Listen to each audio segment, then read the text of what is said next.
ว่าจะจังได้อีกบ่ได้แปลเด้อแล้วก็บ่ได้อ่านหนังสือไปฟังบ่ได้รู้คำมาเด้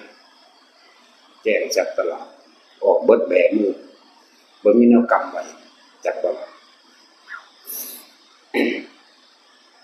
ทุกคนก็ไปเฮ็ดเอาพิสูจน์ด้วยตนเองบอกวิธีพิสูจน์ทุกอย่างเด้มันว่า